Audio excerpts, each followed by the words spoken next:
Looking to see what tier 5 towers and level 20 heroes can solo a B.A.D with the help of an M.I.B. We're going to go left to right, top to bottom when it comes to towers. Obviously, there are going to be some towers which are going to be more effective than others, but the point of an M.I.B is so that the tower itself has a chance to pop all the balloons. Not just the B.A.D layer, but every single balloon that lays inside, because there are certain towers which have weaknesses, such as the attack zone. Regardless of what upgrades you give to it, won't be able to pop lids.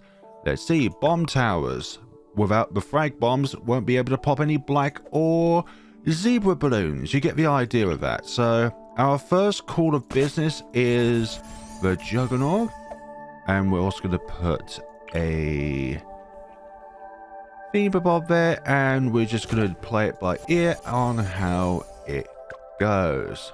Something tells me the Ultra Juggernaut is not going to be able to do with this, but that's a good amount of pops so far. But we do need about, like, what, between 25 and 26,000 pops in order for the B.A.D itself to be popped, and things so far are not looking too great.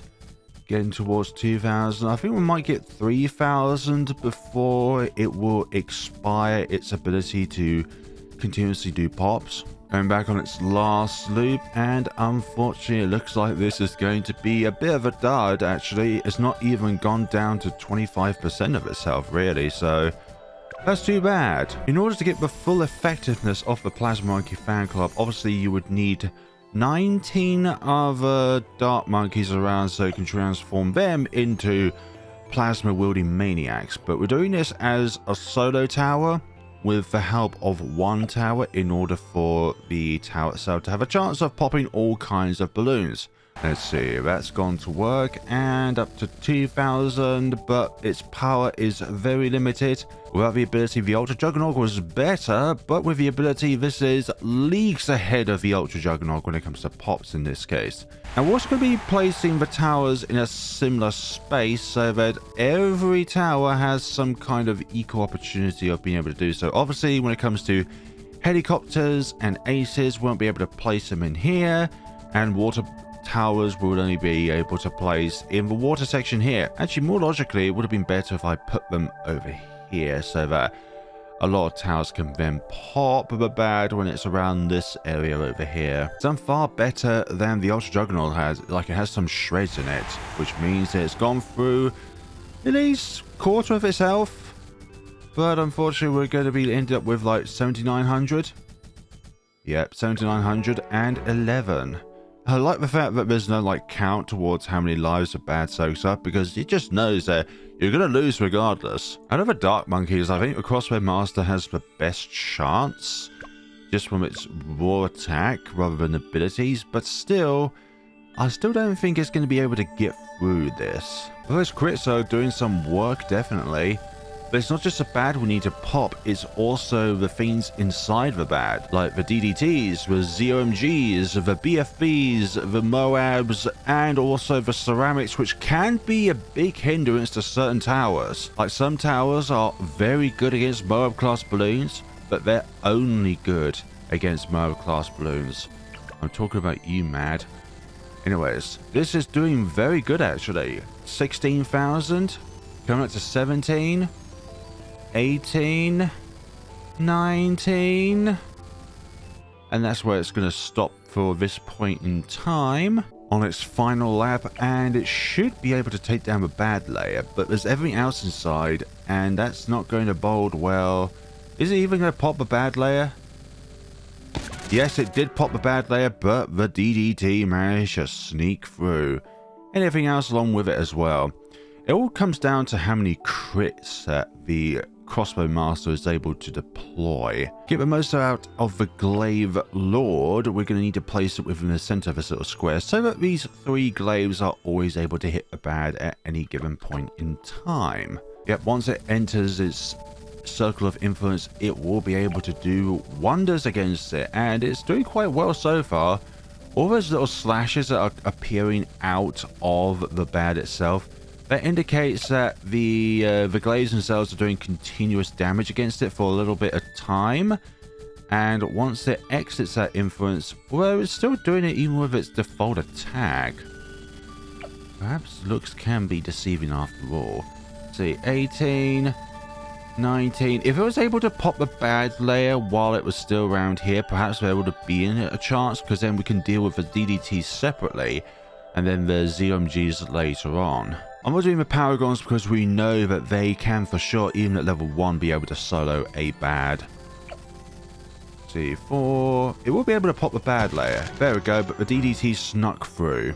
The Permacharge is the first tower where I am very confident it will be able to pop everything. Not just a B.A.D, but everything else as well. It is a very good all-round tower that is able to deal with a lot of different variety of enemies and stuff. Like, it is the GOAT when it comes to the amount of damage that it can do amongst the boomerangs.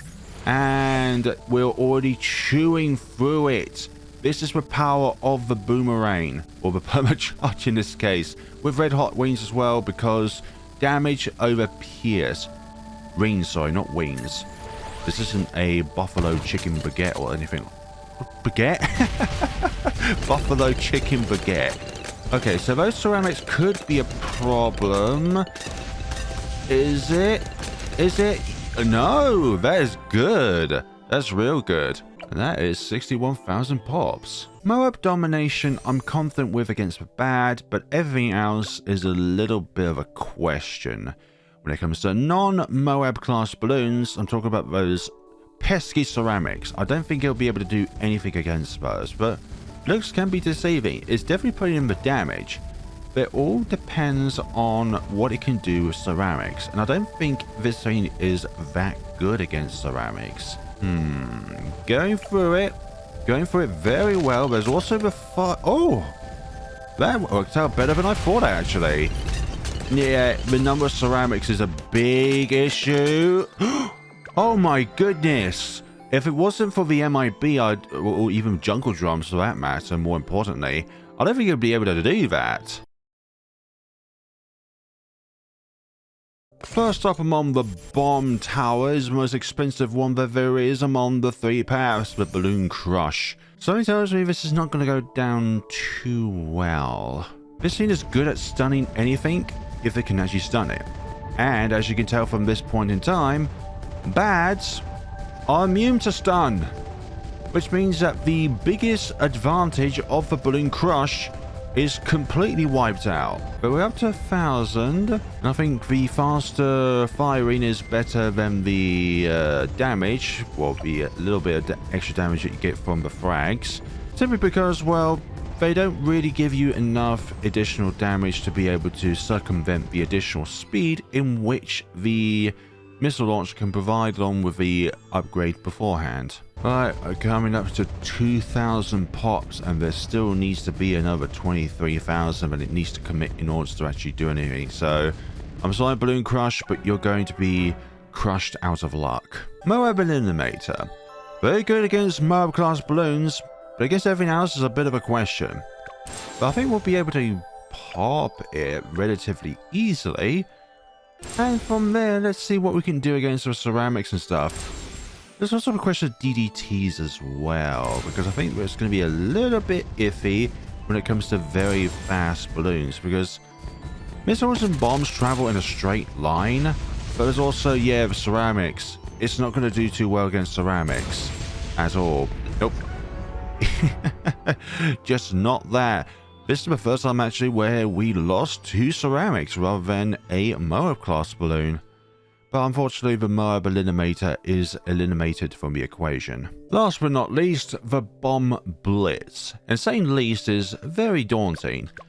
I don't think there's any kind of pathway in any of the towers which are definitely the least. There are some which are more desirable than others, but I think every single tower in their own right has their advantages and disadvantages. There's one tower that can do one thing very, very well that it can't do in another thing very, very well, in which another tower or another pathway could do very, very well.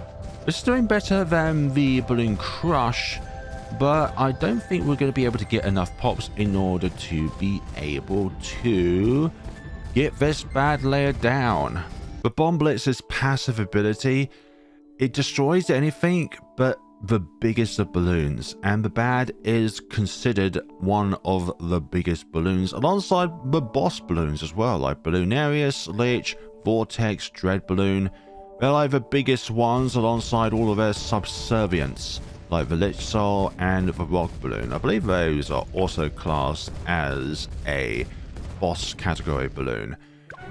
But you did 10,000, which is okay actually. But unfortunately, Bomb Blitz, you have been blitzed out of here. The Inferno Ring, I'm going to go with the bottom path so that the tower itself has more damage output. We're not looking for pierce, we're looking for damage. So that's why we went for the bottom path with this case. So we're going to have this on first. So the balls that are spawned out of it go for the first target. But this thing is making easy work of a B.A.D so far. Once it enters this ring, it will be able to do even more damage. Let's see. Yep, we're doing God's work here. And I think the ceramics are also going to be a thing which will be quite easy to take down as well. All this for DDT. Oh, that's actually quite good. I expected the DDT to try and sneak through there.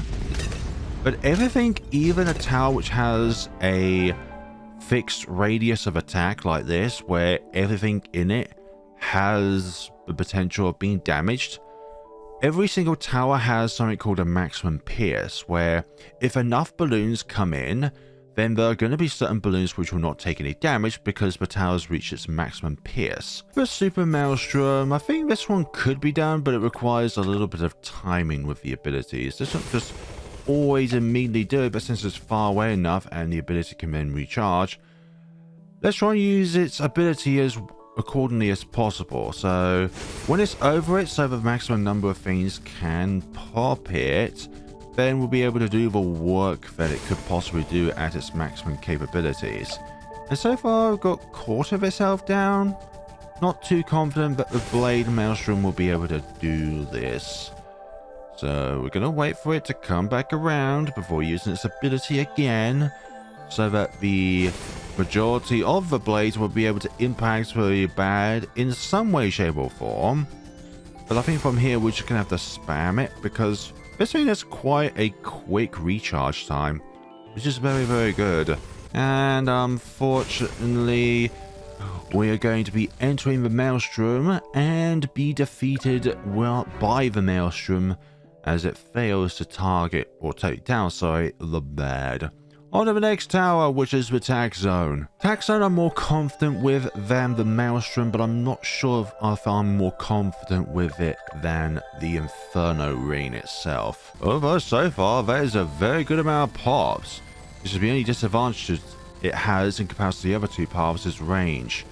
Like the Inferno Ring has the balls it shoots out, and the Maelstrom has its ability. And that's why I went with the M.I.B, because then if we didn't have the M.I.B, this wouldn't be able to target camos and leads at all. But we're lost.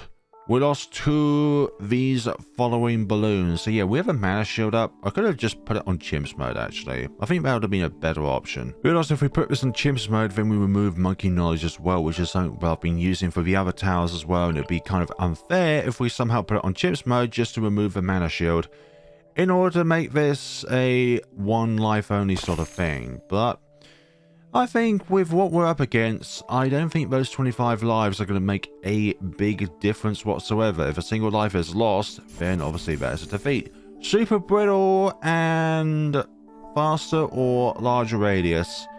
We're going to go faster for this case. I'm not going to test out the individual pathways, so therefore that would be 2 takes per tier 5 tower, because, well, there'll be 520 and 502, and I'm not up for that.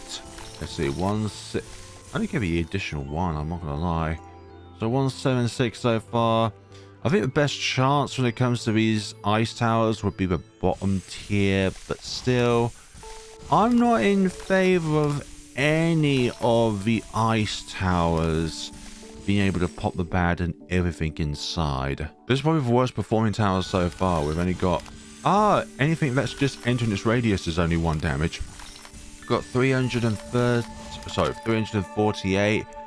That is just over 1/10 of his health, and you have been brittled out of here. Absolute zero chances of this succeeding, but looks can be deceiving. But the ability only has 1 damage.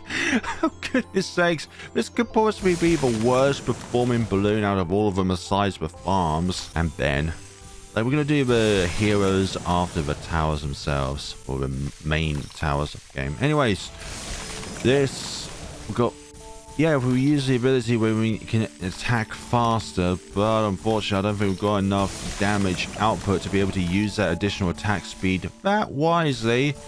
Perhaps if it was the bottom tier, then it'd probably be able to use that advantage to the maximum benefits it could possibly do. Could this thing actually break 100? That's what I'm wondering. Could it actually break 100? I think it will be able to do so. With enough ability spams. Yeah, 92. I'm sorry, Absolute Zero, but you've got an almost absolutely 0 chance of doing this. And that's been generous as well. You're not for bad popping potential. You're there for anything that's not a MOAB class balloon, my dear one. And okay, we're able to break 100, but that's not even like 1/20th of its health. Like, that's probably even worse than that as well. 118. Absolute zeroed out of here. I think the deep freeze would be best on this one. So Ice Cream Pale with deep freeze. Because we've got an M.I.B, we don't require the top half in order to pop leads and stuff. And camos. Yeah, that's definitely surpassed both of the other ice towers combined. Up to 2,000. I just remember there's spikes at the very beginning, but those 10 to 11 pops. Do you think they'll make a difference? Because I highly doubt so. Probably minusculely with the MOAB Dom, but I think the jungle drums had more of an impact towards that. So 8,000 coming back round, and it will soon enter its radius. There we go. So probably about half of its health has been extinguished, but unfortunately your chances of popping the bad Ice Cream Pale has been impaled. But Balloon Solver with not bigger globs, but the stronger glue so that it lasts longer and has a bigger effect, which can sometimes be much better than trying to affect more balloons themselves, just because of its potential, the glue potential. Think of the potential per amount, not the overall amount that you could deploy down. So in one of the more recent changes to Bloons TD6, rather than, I forgot what it was now, but the bottom tier, rather than deploying blobs down, it now stuns. But this can now deploy blobs anytime a balloon has been popped, which I think is an awesome change, which makes the non-lethal path even better in a way, because not only is it be able to slow down balloons, but it's also able to stun them as well. It's kind of in the same category of what it can do to support other towers. Balloons a problem? Here's the solution. But unfortunately, I don't think that solution is for today, dear Balloon Solver. You got through over a third of itself, but we need a more powerful solution. Let's see, Glue Storm, and if we're going to do any damage against the bad, we're going to have to go with Corrosive Glue. Oh dearie me, this is one which I have the least confidence with out of all of the glue gunners. 3, 6, 9, 12, 15, 18, 21, 24, 27, 13, 33, 36, 39, 42, 45. We're able to do continuous damage. But unfortunately, this thing is not very good. It is very good as a support tower, so that it allows other towers to be able to do additional damage on top of it. It's kind of like the Super Brittle situation, and another one which is the top half Sniper, in which it provides a debuff for the MOAB class tower, or sorry, MOAB class balloon itself. It is not good on its own, but paired with other things, that support is thoroughly appreciated. Thoroughly appreciated. Deploy another one down. Well, it's better than the Absolute Zero, but it's still not going. Actually, let's reach a 10th of it. No way, I'm thinking 100th. Same with the other one as well. I keep doing the wrong measurement. Well, I kept saying 10th or 20th. I meant like 100th or 200th. My math is wrong. But unfortunately, this storm is not in our favor and has blown us away instead, with only 342 pops to our name. The last, but certainly not the least, of the primary class towers at tier 5 is the super glue. Let's see how this thing gets along. Doing okay so far. Still not going to have the potential though, although the bottom path is specifically designed to slow down MOAB class balloons. But like with other things, it's not going to be that helpful against the B.A.D simply because the B.A.D is immune to so many different kinds of effects that towers can provide to a MOAB class balloon normally, or just a regular balloon normally. The B.A.D is a special kind of specimen that is only affected by debuffs. Unfortunately, the super glue is not all that super within this scenario. Unfortunately, the glue is just not that corrosive enough in order to bring down the B.A.D. Here's military time with the cripple MOAB on the first stop towards popping the B.A.D. So normally this would be able to ensure that one particular MOAB class balloon is permanently stored in place, but not in this case. And extra damage from all other attacks will not be a big factor here simply because there are no other towers that can benefit from this. 24, gonna put this on first actually. No, yeah, if it wasn't going to be the DDTs, it would be the ceramics that will come through. There's just too many of them. If there's just one target, it will be able to deal with it perfectly fine, but not in this case. Something I could have done is, with the B.A.D, we could have put it on last so that we could benefit from that one monkey knowledge, which enables certain military type towers to be able to attack 10% more quickly. I don't think it would make a big effect really, but we're going to see how it fares on with the elite sniper. But as you can tell, only does 2 damage a time. Perhaps the top path would have been better. 3,000 money! I've got more money than pops. That is just embarrassing. 1,000 pops. 3,000 monkey mons. Yeah, I think the top path would have been better than the bottom path. I think more damage would have been better than a faster fire rate. 2,000, and this elite sniper has been decommissioned from the army. It's a bit of a tricky one, because I think in this case the elite defender would be better off against multiple targets, so we have shrapnel shot rather than the additional damage. But we'll see. And also, as this thing gets progressively further along the track, this thing will shoot faster, which is a big benefit towards us. Fire super fast and even faster the further the balloons are along the track. But obviously we won't be able to get the benefit from losing lives simply because, well, we barely have any lives to be able to circumvent the amount that may escape in order for it to be able to attack 4 times more quickly than it would normally be able to do so. But this is the best chance in this category of towers of the snipers, to say the least. We're nearly halfway, but I think it is about halfway across the track anyways. All these puncture holes, all the bullets have gone through. Poor B.A.D. But still, are you going to be able to pop your confetti out there?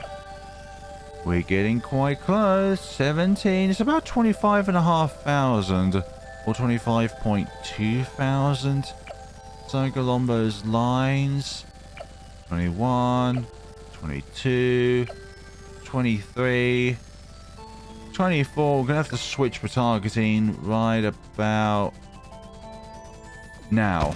There we go. And no, almost the DDT snuck through, but the ceramics inside of the DDT snuck through. That's slightly bent with rules in this case, but we really need the most amount of the Energizer if we're going to be able to succeed in this challenge. Oh, dearie me. Out of the submarines, unfortunately, Energizer, you're not the one for this scenario. The other 2 paths are quite viable, but not in this case where... Oh, I was about to say, I thought you weren't able to do any damage there. Do some damage, 5 damage per quarter of a second, if you could call it that, while not under the fast forward. While this energizer is very good at giving us the energy that other towers need to be able to input more abilities, unfortunately it is the wrong kind of energy for this kind of scenario. The trick with the preemptive strike and its ability is when you use its ability. If you're able to input the ability about the point in which it's going to decrease from a bad to ZOMGs and DDTs, not only can you pop the bad, but you can also pop everything else along with it, because it's able to input enough damage in order to do so. Also, the bottom path, because the first upgrade benefits the ballistic missile. So far, this is very good. Now we need to watch out for when we're going to use it next. Hopefully we'll be able to use it fairly soon. I don't want to use it too early, but I think we might have to be honest. So 17,000, get as close as possible to 25,000 and then use the ability. But I think we could do that on its second lap around, or its final lap around. I really want to use it as late as possible. See, 20 and a half up to 21, 22. Okay, stop. There we go. Excellent. We're able to do that. If we do that too early, then other towers will, other balloons will spawn out of the B.A.D, which means they'll just be able to waltz on through to the finish line. So the preemptive strike is dependent on when you use its first strike ability. Now the sub commander, and also a bit of advice. Only air is supposed to exist within your airwaves, not anything else that can make you choke. At the very end of that preemptive strike explanation there, I really had a bit of a coughing fit. 5,000, 6,000. We can also take advantage of the M.I.B's division as well because of the advanced intel. This is the best chance against the ceramics when it comes to all of them, but then again there's also the preemptive, the first strike capabilities ability against them. 20,000. I think we should be able to get this down to DDTs before it escapes. Yep, there we go. And no, they're going to soar right on through. Even with the M.I.B, it doesn't do enough damage in order to warrant taking down the DDTs. So then the ceramics inside, even if they did pop the DDTs, the ceramics would still escape. Carrier flagship, and for additional damage, we're going to be going for hot shot grapes for this scenario. I'm not sure which path is better for the actual planes though, because I think the bottom path has, like, you can attack faster, but does that also apply to the little planes that spawns out of the carrier flagship itself? That is a big question. So far we're doing quite good, and the carrier flagship is one of the most favorable towers for chimps runs, because this can be paired with the monkey ace in order for that to attack faster. Alongside other things like the energizer, the sub commander, among other things. Let's see, we're down to that, and it's just excellent. The carrier flagship has done justice there, and the ZOMGs are now down to BFBs, down to MOABs, and the ceramics. I think the grape shots will be it. That was so close to the end there. I think if it wasn't for the grape shots and the hot shots, I don't think we'd be able to succeed in that. So that could be a either or scenario there. Next up, we have the other possible capability of destroying a B.A.D would be the Pirate Lord. Let's see how well this goes down. And also, as a universal rule when playing Resort, have the umbrellas down, just for visibility's sake. This is doing quite well. Very well, actually.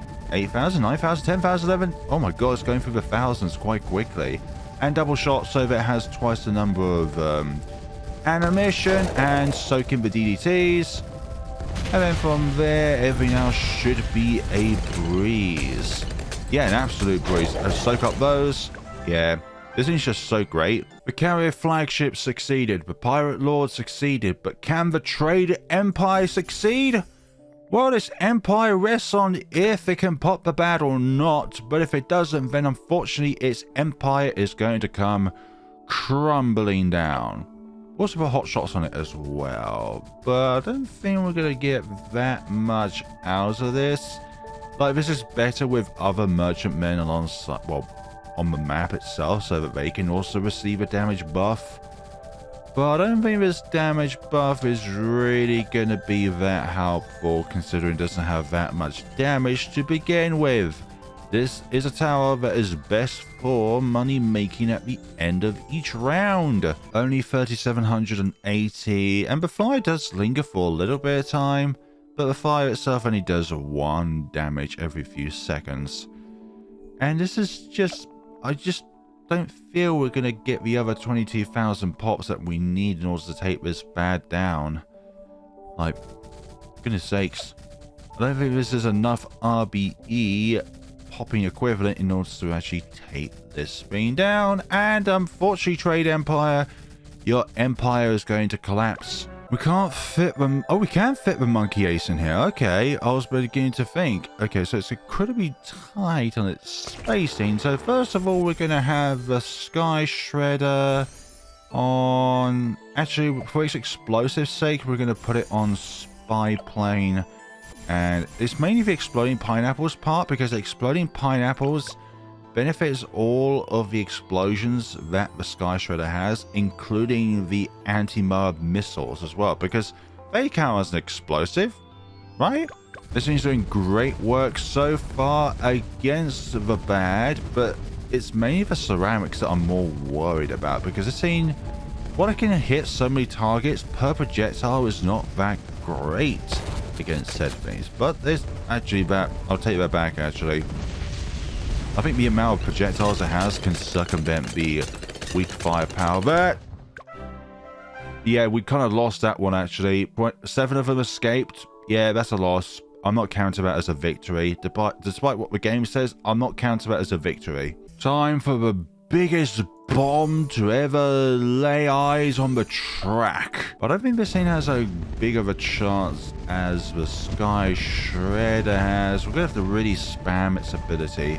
We have the need for the bombs to be able to lay... I was going to say lay waste, but they're more like lay a tickle on the B.A.D. Yeah, it's really down to the Tsar Bomber abilities. It might be something that needs a stop to its craziness, but it's not that crazy against a B.A.D. Let's see, pop down another one. Yeah, it's all down to its abilities. I think it could be a similar story towards the first strike capabilities that the sub has, where if we time this right, then we'll be able to pop everything else inside it. But I don't think it has that big enough of a damage output potential to be able to do that in the first place. Like, yes, we can deploy the abilities, but I don't think we'll be able to take down everything inside it. And I think this could be where the other pathway could have been better, but then we don't have the additional darts or additional fire rate. 20,100. 24,000. Yeah, we're not going to get another recharge in time. As we could if we had the Energizer, but this is soloing, and that's not going to be the case. So, yeah, this Bombo is not that much of a Bombo in this case. Last but certainly is one of the best towers within the entire game, the Flying Fortress. And I was kind of disappointed about the increased size of the Goliath Doom ship, because it wasn't that much of a bigger size in comparison to the Flying Fortress. Perhaps you put on bigger towers, possibly, but anyways, besides the point. This thing is going to absolutely shred through this. Maybe perhaps the speed of the DDTs and the ceramics could... Nah, it's not even close. I was saying, put up to debate. No, it's not even close. Although some of the balloons were able to regrow, because wasn't it 61,411? Helicopters. Oh, we're able to fit the helipilots in here. That's really cool. So we're going to go with Apache Prime. And for an increased fire rate, we're going to go with faster darts and faster firing. We're not caring about the speed in which the helicopter can travel at, although that could be a factor when it comes to the DDTs. But this thing I am more than confident it will be able to do. I'm sure we'd have to change its moving pattern at any given point in time, but I think Pursuit is probably the best option for this particular tower. Let's see, 25,000 and DDTs. Oh, trying to catch up to them might have been a bit difficult, but we're there. And I think the others are going to be a breeze as well. Probably the amount of ceramics could be an issue. No, not an issue at all. It's a non-issue. For special operations, I'm going to A, put this outside of the square so that we can put the sniper down, but B, oh yeah, the sniper, but also faster firing could be better than the additional darts that it could have, so. But I want to use this square in order to deploy the Marine so that we'll be able to get more pops. And faster firing also applies to the sniper itself as well, which will be very good. So I'm going to go bottom path rather than top path. Let's see. Put the sniper down, or the Marine down, and not too bad. Could be better, but not too bad whatsoever. Okay, this. Oh, there we go. I realise how fast it depletes, but also how fast it comes back as well. So this could be also a ability dependent thing going about. Let's see. That is now out of its vicinity. I'm going to put this one down here, actually. Yeah, this is probably quite a micro-intensive one. Although because of the M.I.B, the Marine darts will also be able to puncture through the lead capabilities of the DDT sort of stuff. So let's see. Is it there? Yeah, it's about there. Oh gosh, we're going to have to do this quickly enough. No, that's not it. It's mainly the speed. Like, even with the middle path's increased speed in which the helicopter travels, we just simply could not get there in time. But DDTs are just too fast. Perhaps if we did like some micromanagement, then we would leave the Marine to pop the remainder layers of the B.A.D in order for it to get down to ZOMGs and DDTs. But even then, I don't think the Marine and the Special Operations helicopter itself will be able to do enough damage in order to pop the the DDTs and the ceramics. I just don't see how that is viable. Last but certainly not least of the flying behemoths is the Comanche Commander. I think when this thing originally released, it was so powerful. Then Ninja Kiwi nerfed it to oblivion, but then slightly rised up again to be a more balanced tower. So let's see how this thing gets along. And it should be like the Apache Prime where we don't have any huge issues. Though, I think there could be an argument to be made about the middle path, because the middle path will be able to provide some additional buffs towards the Comanche Commander's ability to stall MOAB class balloons with its MOAB shove ability. But I think the additional power that the darts provide with additional darts will be more suitable. And in case of emergency, 3 more temporary helicopters will spawn. So this thing is great against the MOAB, but not so great against ceramics, although that was very good. Very good indeed. Now the most micro-intensive towers that there are in order to be able to make this successful. The mortars. Starting with the least micro-intensive one out of the micro-intensive ones. The biggest one. Let's see how biggest that this can do. So the amount of damage that mortars do depends on how close the towers to the center of where the mortars themselves strike. The more that the balloon itself is in the center of the explosion, the more damage it does, like explosions do normally in real life, sorry. So it all depends on that, but some are more micro-intensive than others, namely the other 2 layers. Only 5,000 is about halfway across the track.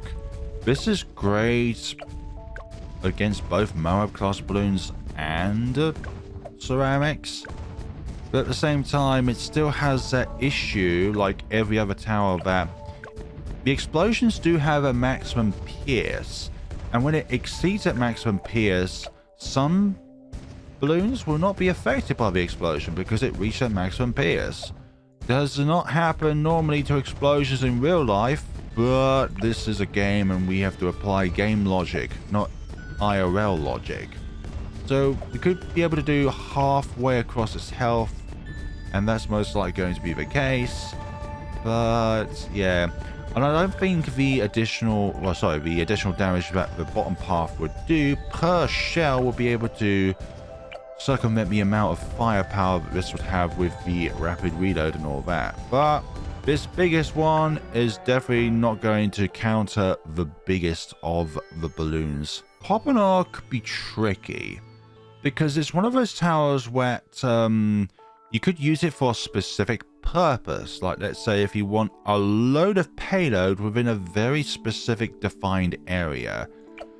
Popping removes that ability in which the artillery battery has in order to concentrate all your firepower in one specific area, but this has it throughout the entire map. So let's see how this goes along. But this is another mortar in which the closer the tower is to the center of explosion, more damage that it does. But we have to be very, very micro-intensive about this, and the Poppinor does the equivalent of Jack to a B.A.D. Like, it just does not do anything. The ability itself is only for stunnage and a bit of damage as well, but I don't think that rule applies to B.A.Ds themselves. It's very bad at that. We'll be able to do more than the biggest one will be able to do, but still really lacking the amount of power that it requires in order to defeat it, even though in one of the more recent updates, like Poppinor and Artillery Battery, they received a buff against B.A.Ds and boss balloons, which is a very, very rare buff for a tower to get. Although boss balloons do also count as MOAB class balloons, but there's a really specific thing to be able to classify both MOAB class balloons and boss balloons as like two separate entities, if you will. See, we are nearly at the end of all this. A better chance than the biggest one did, because of the amount of shells that it can pop off, but still not it. We have to do this down. Oh, okay. Because of a cross, we can't put it down. Stupid cross. Go somewhere else.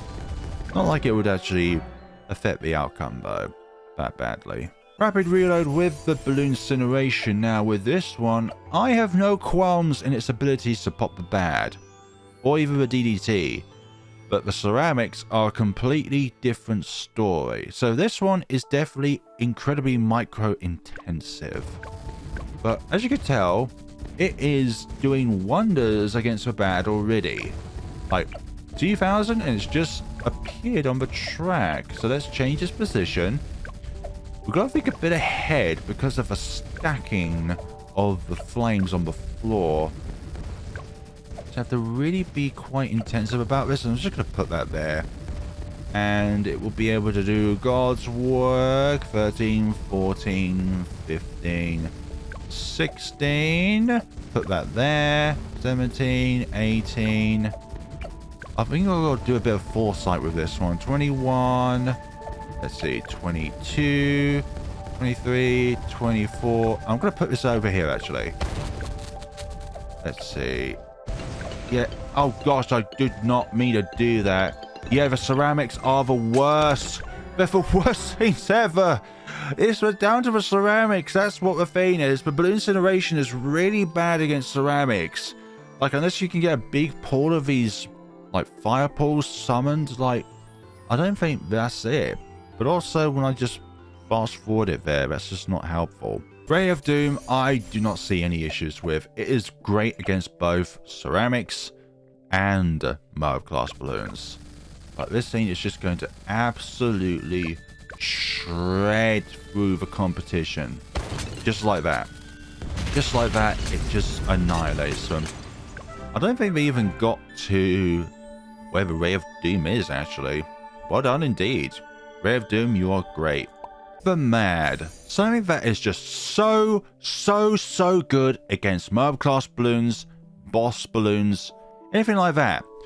The issue is the ceramics. That is where the difficulty lies. And obviously, as you can tell, it does hundreds of damage per missile, which is absolutely awesome. Let's see, we have to do the ability quite timely here, because we need to use the ability on the ceramics, because the default attacks won't do a huge amount against ceramics. One lonely black balloon left. Bye. That was just quite anticlimactic. Now, the Bears Balloon Exclusion Zone. And we're going to do this with faster barrels because, well, that's just the only logical way forward. And we're going to keep it on normal so that it follows our mouse. Just so we can get in, initially can get those pops out. And, oh, we're going to switch its targeting now to target independent so that we don't have to worry about where our mouse is at any given point in time. And this scene is really good, actually. I think the darts could be like the first tower where all 5 will be able to take down the B.A.D and everything inside it. But there's still the issue of the DDTs and the ceramics. No, ceramics are gone. Ceramics are out of here. It's just the lack of pierce that could be an issue. Not much of an issue here. Well done, Dartling Gunners. You're able to pop a B.A.D, all 3 of you. Now onto my favourite category of towers in the entire game. Magic Towers, starting with the Wizard Monkey and the Archmage. Who's excited for the Magnus Perfectus, which is the name of the Wizard Monkey Paragon when it releases? I certainly am. I certainly am excited to try and get all 7 Paragons within a single video, sorry, a single session with all of them at level 100. So, Archmage. This thing will be able to do wonders, and we'll be able to move a wall of fire depending on where the B.A.D is at any given point in time. Move it there. Move it there. Move it there. Only issues with this being able to take down the B.A.D itself, it's just everything else inside. Could be an issue for this thing, actually. I know from my 2 Megapops video that the Wizard Lord Phoenix is... Oh, I forgot about that. That the Wizard Lord Phoenix will be able to take down the B.A.D. Let's see. Excellent, excellent. Ooh, that could have been bad, but that was very good. Very well executed. Yeah, the Archmage looks like to be a success, but there's still the issue of pierce. Ooh, ceramics. Ceramics are terrifying. No. Ooh, that was so close. That was real close. Ceramics can be a bigger issue than the MOAB class balloons at times. Wizard Lord Phoenix. I have no doubt she'll be able to do this. But again, looks can be deceiving. So, able to get to 1,000 quite quickly, but we have to do this ability quite carefully. Don't want to just initiate it immediately, because then this thing won't be able to attack, because it transforms into the bigger Phoenix. And I only really want to summon the Phoenix when this is unable to hit at any given point in time, which we may actually do when it enters this bigger square, actually. So that, well, the Phoenix will be in the center of the track, and the B.A.D will be most likely to be in the center of the track as well. Let's see. I think I'm going to do it now. Yeah, I'm going to do it now so most of our balls are able to hit the B.A.D. But it's also time dependent as well, because I could have done that. Although, yes, this will work out very well, actually. So, summon the Phoenix and pop the... Oh my god. Escape! No! Oh, good. Oh, that was almost too bad. That was almost so bad that was... Oh.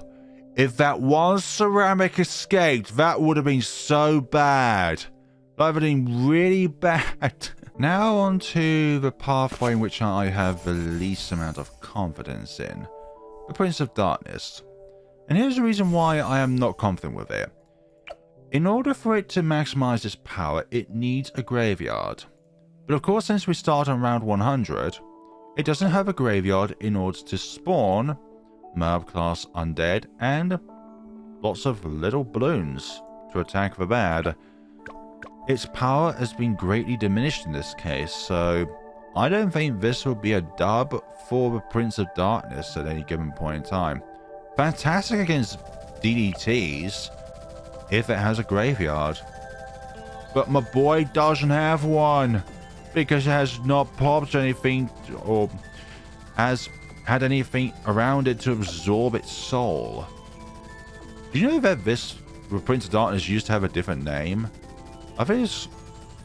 I've forgotten what it's called now, actually. But when the game released, this thing had a different name to it.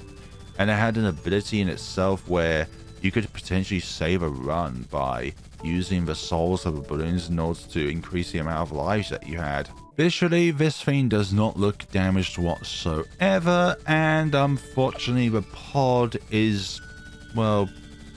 it's gonna need a pod to escape in order to escape the humiliation from the other two wizard monkeys.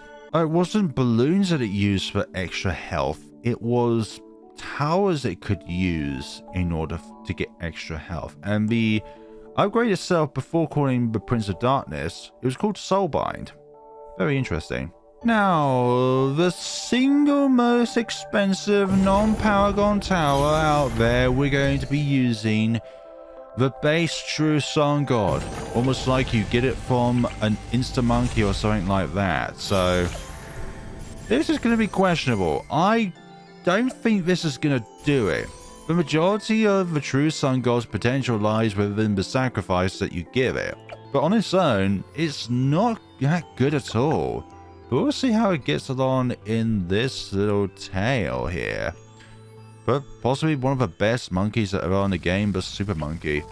Although it's doing okay so far. Not saying it's bad, but for what you spend on it, it's really bad. Bad against the bad. Well, a little hint, you could use a ice tower in order to freeze the water, mainly the middle path. Place a Super Monkey on it, get it to Sun Temple, but it doesn't need to use the ice tower in order to support on the water, because then it becomes a tower that is able to survive on water. And then from there, you could use the carrier flagship's attack speed to all naval towers in order to actually boost the amount of attack speed that the True Sun God and the Sun Temple are able to have.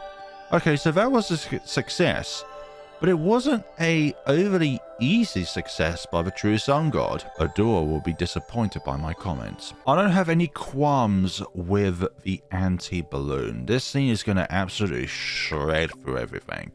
And, well, hopefully, once it actually gets to us, it'll be able to shred through everything. But this thing has a huge amount of range to it, and that only serves to benefit it. So, we're going to use the ability when the bad layer's popped, so that everything else will be atomized out of existence. So 24, 25, there we go, just like that. Legend of Night I'm going to use a bit differently, because I can just instantly warp it to the range in which, well, the area in which we placed balloons down normally.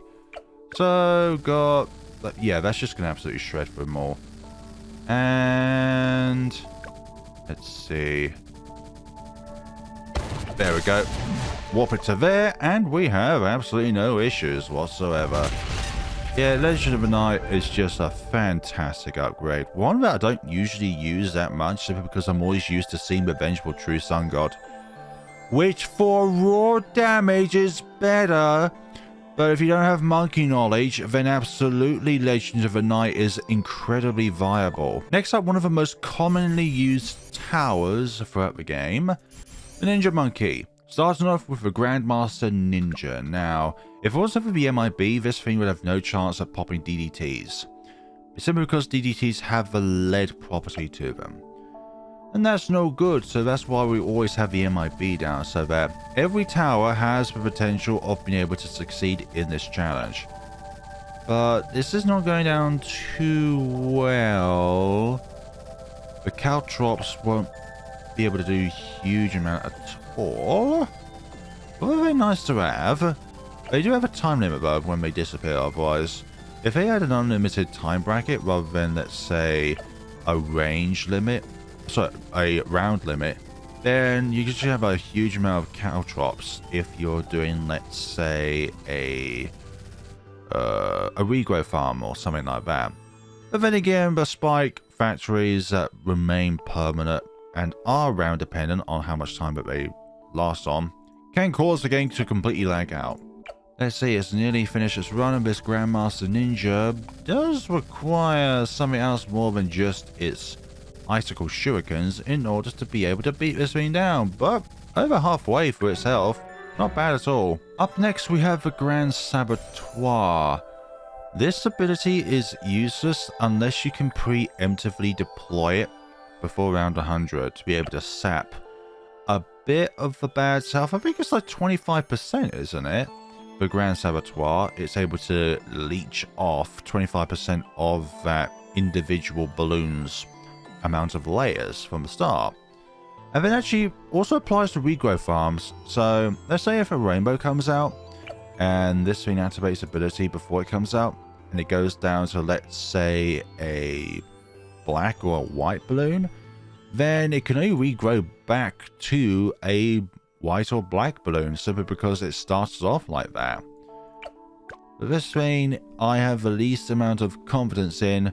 It's one of the best supporting towers in late game runs. Like, it is one of the best alongside the BLA from the Alchemist class, overclocks and ultra boosts to increase attack speed, alongside the debuff towers like from Ice Towers top path, Glue Gunners middle path, Sniper Monkeys top path.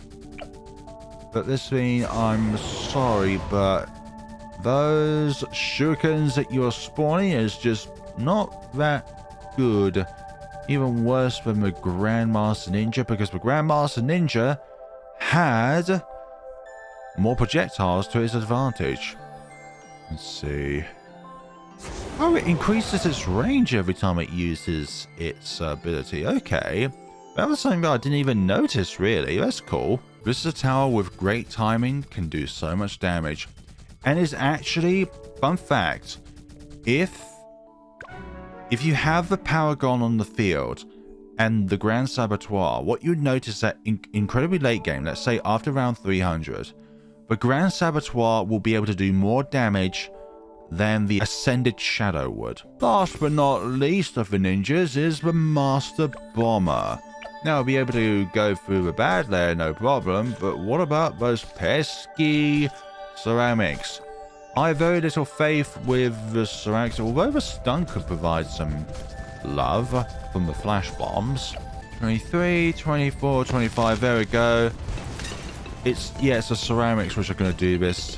Yeah, it's able to stun them, but it's just not able to do enough damage. First up on the Alchemist block, we have the Perma-Broom, which by itself is just absolutely useless. Like, we're going to see how much damage it can do against this B.A.D, but we're not going to be getting any wonderful results. This is a tower that is solely around buffing other towers. So alongside Grand Saboteur and the other towers I've mentioned, there are certain towers that are best for support.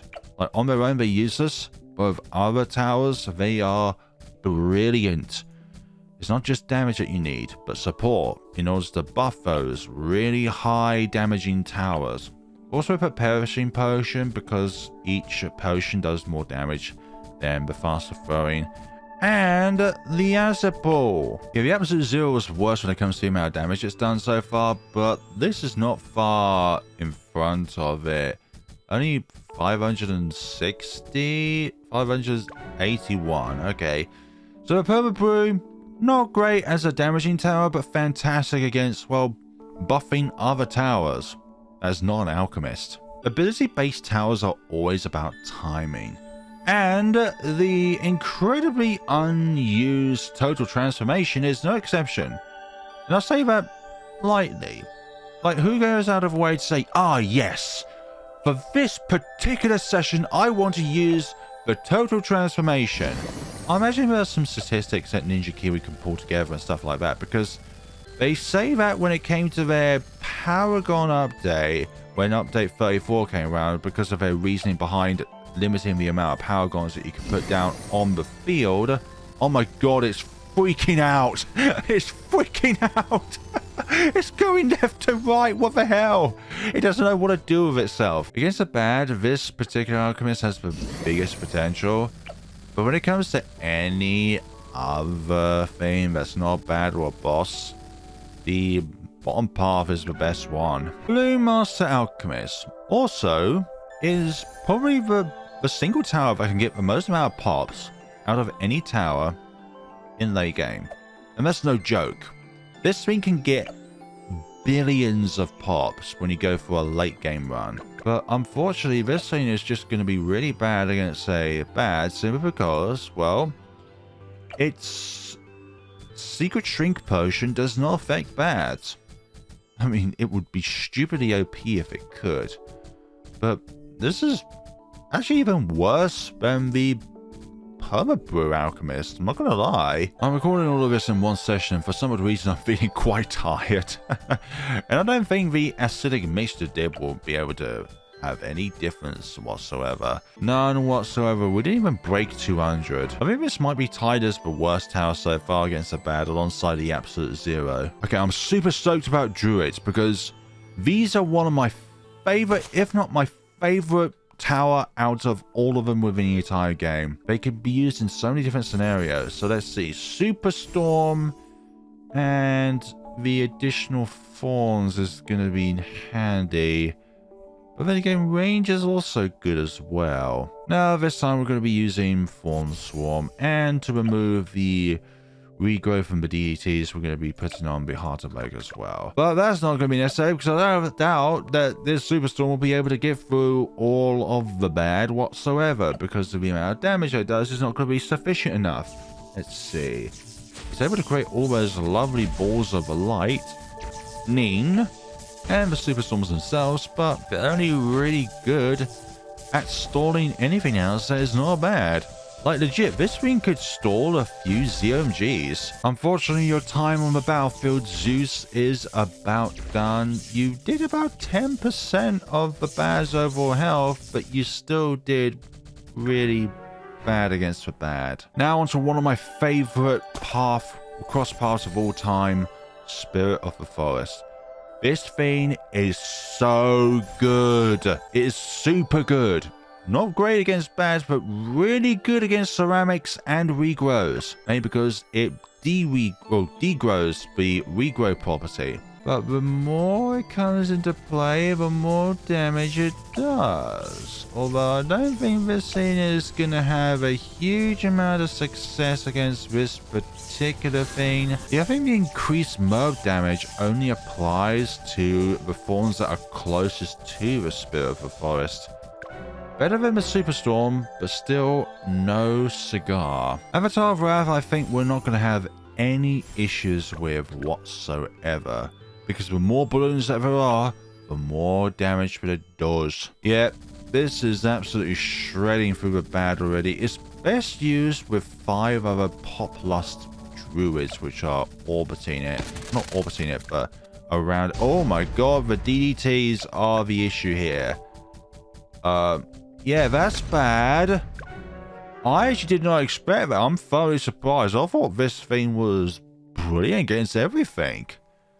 Guess you probably need those hard thorns and the lightning in order to make use, but we're leaving it there. I'm really surprised, Avatar of Wrath. Well, not really with a bang, but with a slight disappointment. Just to be fair, we're also going to be doing the farm balloons, even though you know what's going to happen. Look, were you expecting something miraculous like this somehow attacking the bad? Farm's sole purpose is to generate money. There's just absolutely no way in which we could succeed at any given point in time with one farm against the bad. It just does not work like that. Monkeynomics! Let's see how well this thing does against the bad. You can only use the Monkeynomics' ability twice per round. So at most, on round 100, you can only generate 20,338 monies. suppose per round, the Monkeynomics is the tower that can generate the most amount of money. Last but certainly not least of the... Actually, you are the least when it comes to money gathering. The Monkey Wall Street, and you're going to have to write up a journal about your failures to even do 1 damage against this B.A.D. Yes, I really did just watch the B.A.D go through here 3 times with 3 different farm towers. And absolutely no progress at all has been made, but I included them just so that you do not complain about me not including every tier 5 tower within the video. Now to something that can actually deliver damage. Thank you, farms. It's going to be super mines from the Spike Factory category. This is one of the most expensive upgrades ever, but it's obviously going to pack the punch required in order to pop absolutely everything. Yep. Even 1 or 2 of these will just do justice. Yeah, there's no competition in that. They just were absolutely destroyed by those super super pineapples. I said explosive bananas or super bananas by accident, but I do remember that, well, the Worms games are a thing, and they do have bananas that explode, so not too far from the truth. Anyways, carpet spikes with white hot spikes, obviously for that additional damage.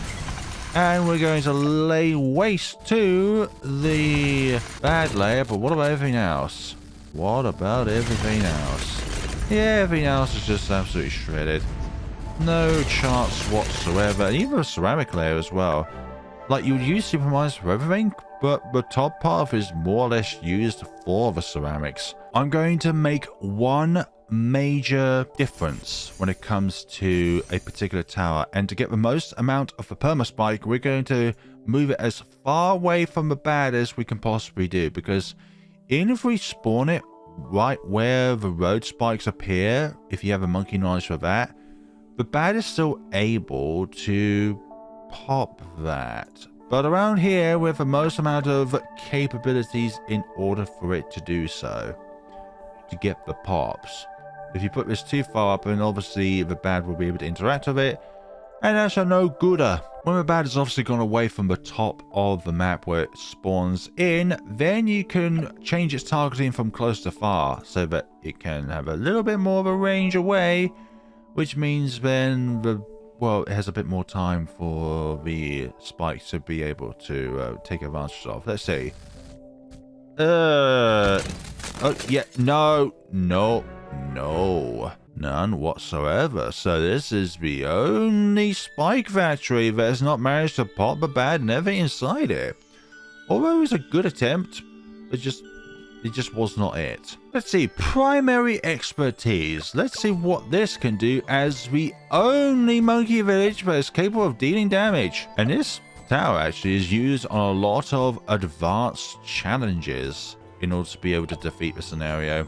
Like, no joke. Sometimes this is the only tower that is used in order to beat the advanced challenge on some daily challenges. It's nice that this thing's dealing 200 damage, but it's just not firing fast enough in order to be able to deal enough damage in order for it to pop the B.A.D layer. Something tells me this is not going to be it. Although it does have unlimited range for some odd reason, which is a very, very weird factor. Like, it should only be able to pop within its, or fire at its radius, but I suppose that's just the influence of the majority of the stuff of its buffs that applies to other towers are for the primary tower. So 21,000, but it just does not have enough fire rate in order to be able to pop that. It has the damage, but not the fire rate. Oh dear, primary expertise. You're probably the closest to popping it without popping it. Homeland defense, I'm not sure why I'm doing this, but people get mad if I don't include these. Because they'll be like, well, you didn't really do all of the tier 5s, you did everything, but you left out the ones that can't do any damage. Well, little Tim, I am not going to disappoint you by leaving those out, although, I mean, you shouldn't be surprised by the results. Sinking into the depths of despair. Homeland defense on your own, you are complete and utter trash. One single base farm with no upgrades. And something else to accompany it. And will this be able to take on a B.A.D? Well, let's find out. A single crate of 200. 5,000 for 200. So that would take about 25 rounds in order to get the money back from the Monkeyopolis sacrifice. They really did the Monkeyopolis hard in one of the most recent updates. I think it was update 32 where they completely nerfed the amount of money that it can generate. It used to be the thing where you can really rely on generator money, but now it just makes its money back from what it sacrifices, which is really bad. Especially as well now that you can't apply an invisibility potion to it before it reaches tier 5. You can put it when it's tier 5, but not before tier 5. Which is when you want to use it so it soaks up mob farms. Last but certainly not least, we have the Engineer Monkey, starting off with the Century Champion. Also, unlike the other parts, this thing has a unique weakness with its turrets, where it can't pop purples. Obviously with deconstruction, so we can give it additional MOAB class and fortification balloon damage. It's going to be debatable whether it can do this or not. 19,000? It's able to pop them before it exits the radius of the Engineer Monkey, the Central Champion. But other things might leak. Like, yeah, the DDTs might actually leak in this case. Yeah. Oh, the explosion. Oh, this could be a scenario that could be random. Depends on when these Century Champion turrets explode. That could be a thing because one of those explosions just took out all of those ceramics. Is this able to do it? No, not able to do it. Although it's very close, but it's definitely dependent on when the Century Champions' turrets explode. Let's see, let's Ultra Boost ourselves in order to spawn more turrets in, because that's the only thing we can really do in this scenario. Yeah, I chose top path rather than bottom path. Let's see. Like, the additional sentries are nice, and the fire rate is kind of cool, but I don't think we're able to do that much considering the little amount of damage that we're doing, but we are ultra boosting ourselves. Yep, the ultra boost can only boost itself because it is a solo kind of challenge and anything goes as long as... Oh, I can apply it 3 times. That's another dumb thing that Ninja Kiwi did actually alongside with Monkeyopolis. You can only use ultra boost 3 times in a round. Yeah, for the overclocks, like the tier 4 ones, you can use as many times as you like. But then again, in regrow farming, you could then ultra boost everything by 10. So that's probably why, because of regrow farming. It looks like ultra boost, you are better off as a support tower than one that actually able us to deal raw damage. Goodbye. The last tower ever will be the Triple XL Trap. Now, I think this is a better chance than the Ultra Boost, but not as good of a chance as the Century Champion. And that is not the best place to put it in, because those barriers are not going to be absorbed by the balloon traps, ZOMGs and DDTs, absolutely. But we have to get through this initial layer first. And from the looks of it, it's not going to be the best time.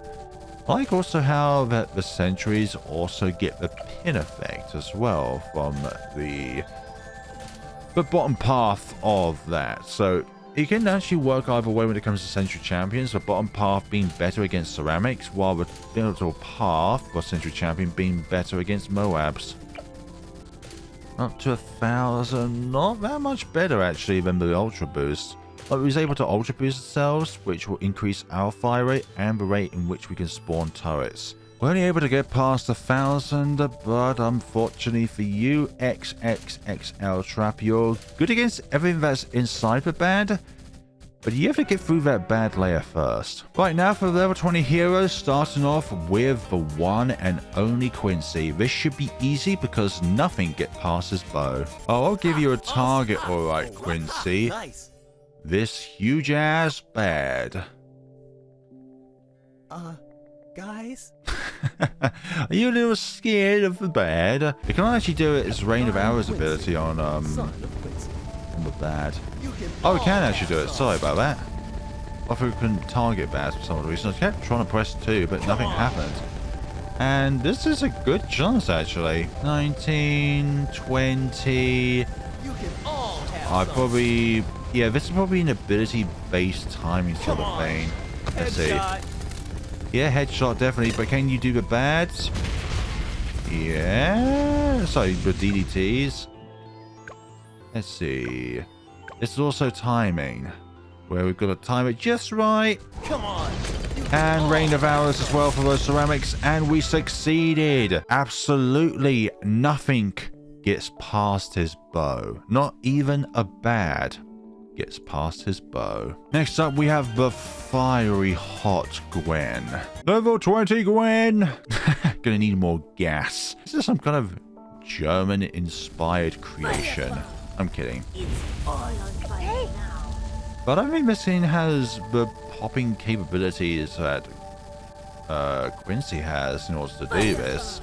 It's best used alongside other towers so they can heat them up. But not bad at all. 5,000, but still not there really. The Firestorm ability is good to ignite balloons, but when it's already ignited, it's not hugely useful. Perhaps when it's outside its range, it could do very good, possibly. Let's see, it's now out of fire.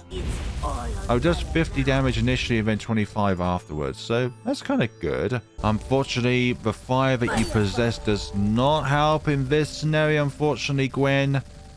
You require a bit more heat. Perhaps some blue flames would be good, as, well, blue flames are hotter than red flames, but we can't rely on Scientist Gwen because, well, it's just cosmetic change, not damage change. We now have Striker Jones at his bazooka. Striker Jones deployed on the field with his lovely companion. Let's see how this hero does. Target that big huge one. Big huge one. I'm not gonna lie, I don't have that much faith, but still, looks can be deceiving. 3, 4, 500, 600. Probably better than Gwen, but not as good as Quincy. And we can't use our first ability to deploy more damage because it requires a target that we can actually stun in order for it to be used. And we can't essentially use the second ability because it relies on bomb towers and mortars to have their abilities ran out. Orders are eliminate the bad. Only 3,750, and we are coming on its final lap. Sorry, Striker Jones. I mean, you're brilliant in chimps runs paired with bombs and mortars, but not for on your own. It's Oben time. Brilliant paired with druids and other magic monkey category towers later on in the game, but as it stands on its own, is it great against bads? Let's find out. Big Bloon now, for the love of nature. Pop down the brambles. Feel nature's wrath. Feel nature's wrath, but its fire rate is just not there, but it does do damage. It's just not enough damage. Like, the brambles are probably doing a little bit more work than the actual projectiles that it spawns in its own way, but still nothing extravagant. Like, the brambles are not designed to pop that. They're kind of just more like a safety net. And the trees do not actually absorb any of the life out of the bad. So, can't really rely on that, to be honest. Like, we could have just constantly spawning brambles, but I don't think they're going to make a huge amount of difference in this scenario. So far, only Quincy, son of Quincy, has been able to succeed in this among the heroes. Next up, the one, the only, the handsome, mystical Geraldo. Now, Geraldo, we're going to be a little bit cheesy, because do you see all these items that we have over here? Well, we can deploy these before he gets to round 20, to level 20, where he completely repairs his shop once per game. So, if we deploy these down now, and then will be able to deploy 4 more of these shooty turrets down once it gets to level 20. Don't you think that is a little innovative in a way to be able to do that? Let's see, sharpen that, give you that, give you that, put one of these down, put one of these down, put one of these down over here, put some globs of blue there, and over there, enhance you, give you that so that you have more range. And we'll do that as well because why not? We can't apply it to that. Oh well. Yes, my So we'll be able to do all of that. Now we've got to level 20. This shop is completely refilled. So I don't know why I'm doing this, but I'm going to place those down.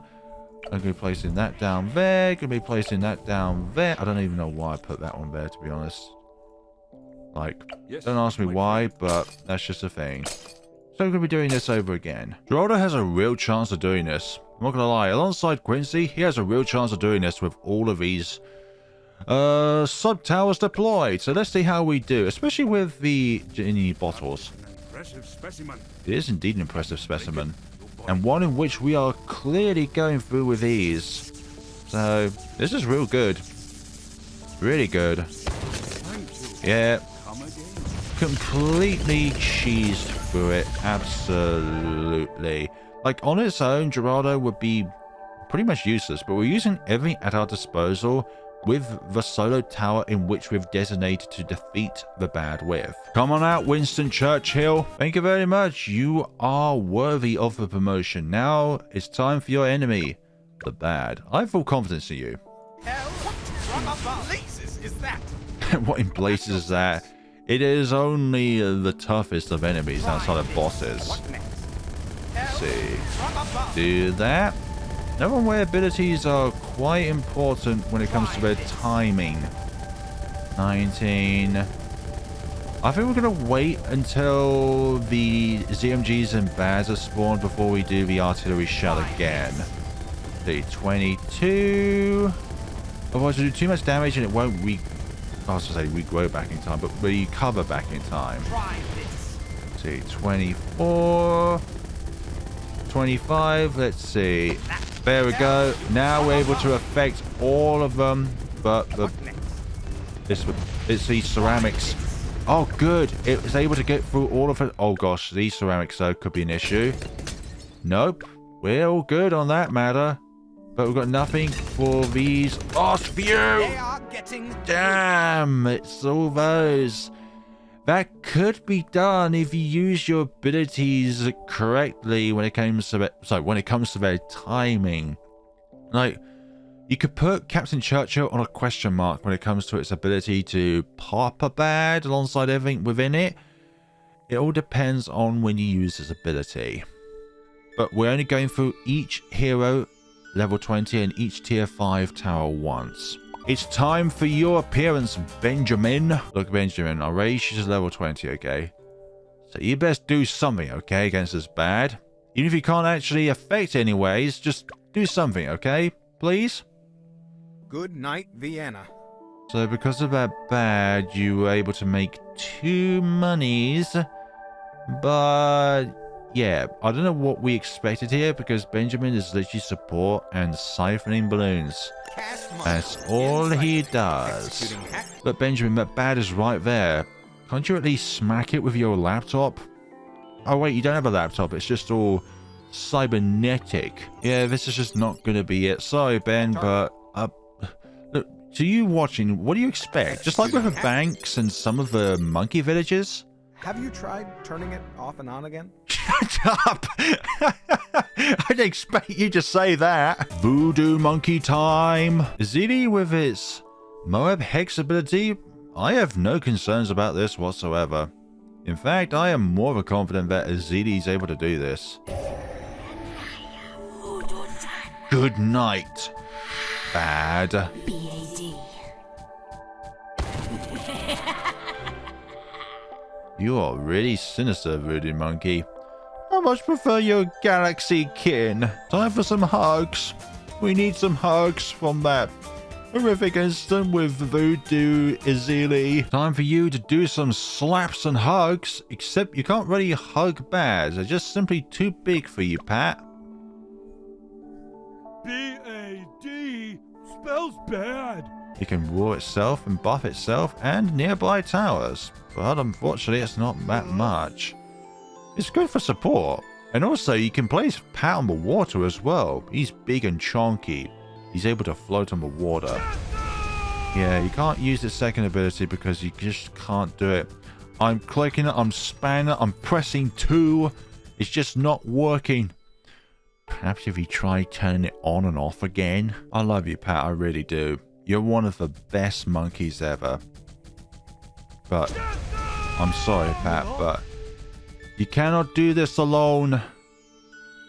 Oh, they're getting through. Can you spot the difference with this particular challenge with Adora? Right, Adora. So why did we have the super monkeys here? Well, we're going to go into a true sun god, and it will actually enhance the power of Adora herself, which is going to be very, very handy. So we're going to be doing that actually.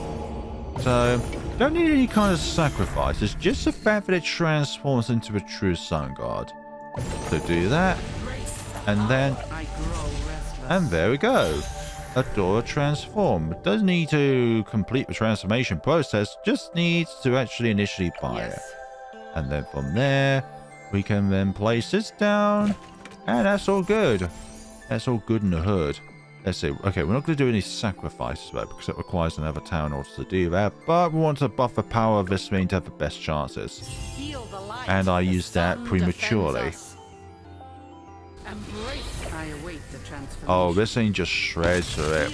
Yeah, I think summoning her into a transformed form is a bit unfair, but that is the power of Adora. She is an absolute delight. It is time for the hero that lays in the seas, or on the seas, with the other boats. Whatever you want to call it, it's time for Admiral Brickle. I have to say, Admiral Brickle's ship is quite a marvel to look at. Not gonna lie. So we're gonna deploy a super mine, or mega mine, whatever you want to call it, and we're gonna get to work. I'm gonna use his abilities when it's close, and there we go. It's very good actually. Actually brilliant. Oh, it loses a lot of its firepower after its ability is gone. So, do we deploy?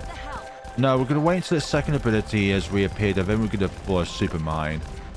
Let's see. That, and there we go. Now deploy its abilities. Although, it sucks against B.A.Ds. Like, it's able to deal a lot of damage, but... yeah, I mean, a ceramic went through, not a DDT, but still... I am really surprised at how bad Admiral Bricket is against DDTs, where he just completely blitzed through a B.A.D. It's a time for most innocent of all monkeys, Etienne, to appear in the field with his drones. His permanent UAV offensive capabilities are great. Also, I love the cat as well on its own little cart. So, when shall we actually start this? We'll do it now, actually. But obviously, we deployed the drones prematurely, but that would be that big enough of a difference to matter. Let's see, deploy them again for the additional drones. So this could have a fighting chance. Like, we have the advantage of a map-wide capabilities of attack. Drones again. I love how it's French as well, Etienne is. So, the alien form is a bit different, but also like the fact that the alien form of Etienne has like a Futurama ship. D19, we'll be able to get through the bad layer, no problem, but it's just a matter of everything else that's going to be the main catalyst or the main crux towards our possible demise. Oh, it's just going through slowly. Nothing that could be based on the timing of the ability. Or yeah, we're gonna use it now, and then Oh, it got through the DDTs, but just barely. Oh no, then there's the ZOMGs. Oh, this is really close. Yeah, it was the MOAB. Actually, this is the first time where a single MOAB was one that came through, I believe. So yeah, Etienne, really close. Another one where the timing of the abilities matter. Bloodsorter, you may be able to cut through a tomato, but can you cut through everything that a B.A.D provides? This is how about your bird is in a way we can't marvel at the splendor that is you, Sorter. Well, I guess we can start this anyways. Ah, the bird's gone, cool. Well, not gone, but it's there. So we'll have to use these as we can, as it's outside of the radius. Now to slashing. Well, let me see actually. Hopefully this will be able to do enough damage. Although things are looking a little bleak so far. Only 10,000. As it's soaring through. Yeah, the leaping sword does barely anything. And I could have done that a bit later, but we're here. We're here. Oh, perhaps I should have done that later on when it's outside of Sorter's range. Sword charge barely does anything. Like the initial slam down does damage, but everything else doesn't. Not gonna lie. Yeah, just use the abilities when you can. So 200 per leap. Yep, Sorter has the capability of downing a B.A.D, but it requires buffs. And its biggest weakness is its range, which is a lack of, therefore. 300. 400. Yeah. Oh, it's able to pop the B.A.D, but everything else just flies on through. Now, the last, but definitely not the least of them all. The gifted child that somehow has X-Men-like abilities.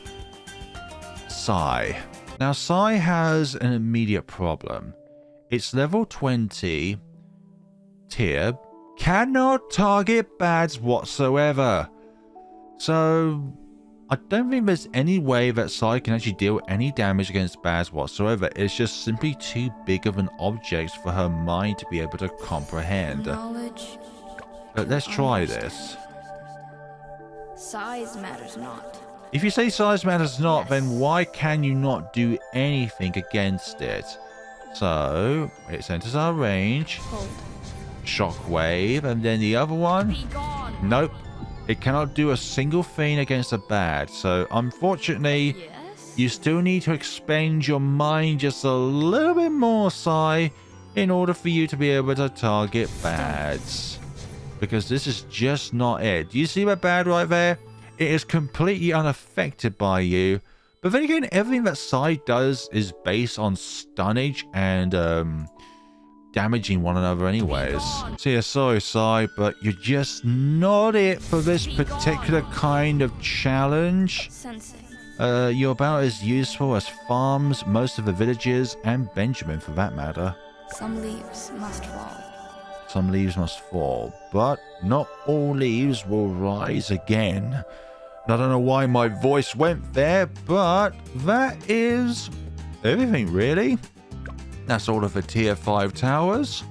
That's all level 20 heroes. All covered. And you can't say that I did not include the non-lethal towers such as the farms, some of the villages, Benjamin, and in this case Sai as well. So, yeah. Hope you enjoyed that, folks. It's a bit of a different video, and please let me know what kind of videos you would like me to cover in the future alongside the boss events and stuff like that.